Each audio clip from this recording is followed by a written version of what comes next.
Imagine waking up one morning and the whole world feels tense. Like it's waiting for something big to happen.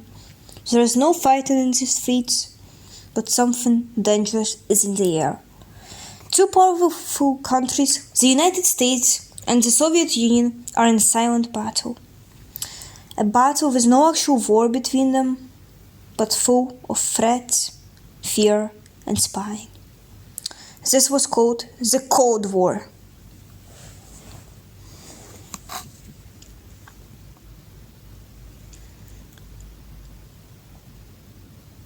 When World War II ended in 1945, most of the world was tired, hurt, and rebuilding. But two countries came out much stronger than the rest, the United States and the Soviet Union. They had worked together to beat Hitler, but when the war was over, their friendship quickly started to fall apart. Why? Because they believe in very different things.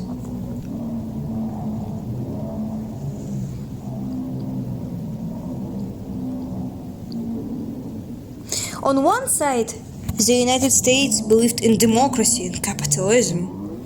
This means people vote for their leaders and businesses are privately owned. People can make money and choose how to live. But on another side, the Soviet Union believed in communism.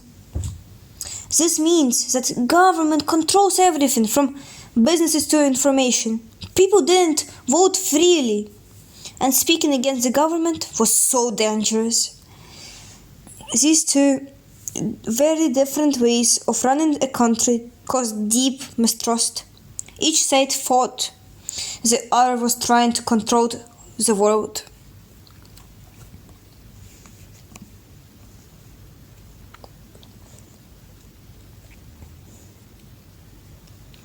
One of the big Cold War conflicts happened in 1948. After the war, Germany had been split into parts, with the US, Britain, and France, and the USSR, each controlling a piece.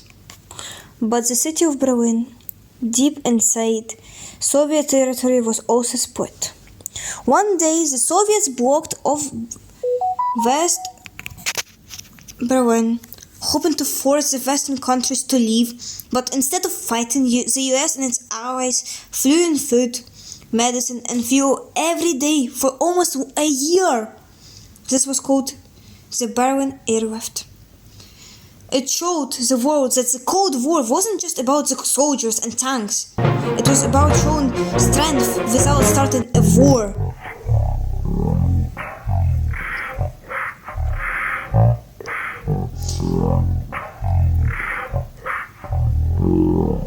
But sometimes the Cold War did not turn into real fighting in other countries. This is called a proxy war. The first big one was the Korean War from 1950 to 1953. Korea had been split into North and South. The North was supported by the Soviet Union and China. The South was backed by the United States and its allies. When North Korea invaded the South, it started a bloody war. The United States and other United Nations countries helped to push North back, but the war ended with truth. No clear winner, but just a lot of destruction. And Korea is still divided today, 1962, President John F. Kennedy broadcast a special message to the nation from his office in the White House.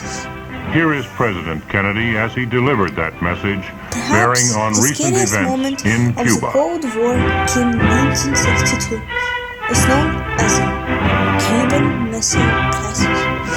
The Soviet Union had placed nuclear missiles Good evening, in my Cuba, fellow citizens. just 90 miles away from This the United government, States. as promised, This was a serious has threat. maintained the If closest those missiles surveillance were launched, of the they Soviet could hit military buildup any American on the cities island of Cuba. in minutes.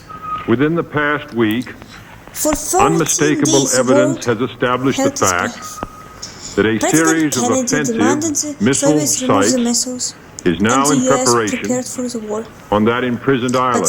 thankfully, The after purpose of these intense bases negotiations, can be the none other Soviets backed down. than to The missiles were removed.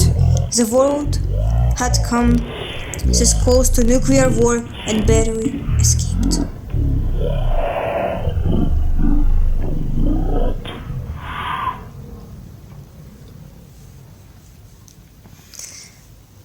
In the 1970s, both sides started to realize something.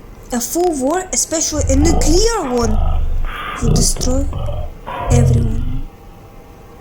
So they began a period called détente, which means relaxing tensions. They signed treaties to reduce nuclear weapons and talked more often and negotiated more often as well. But the mistrust never truly went away.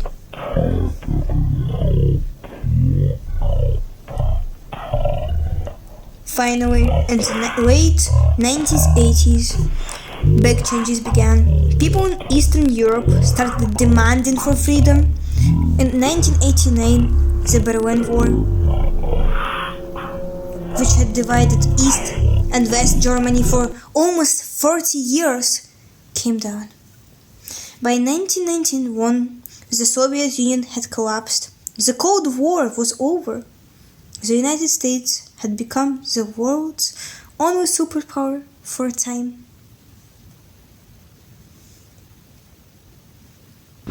Even though the Cold War ended 30 years ago, its effects are still with us, unfortunately.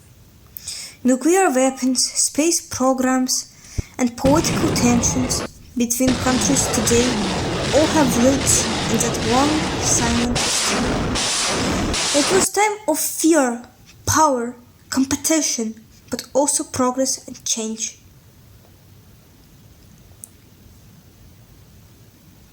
If you want to learn more about the battles, the people, and the politics that happened in our world, hit subscribe and join me here in Lorevia, where history comes alive.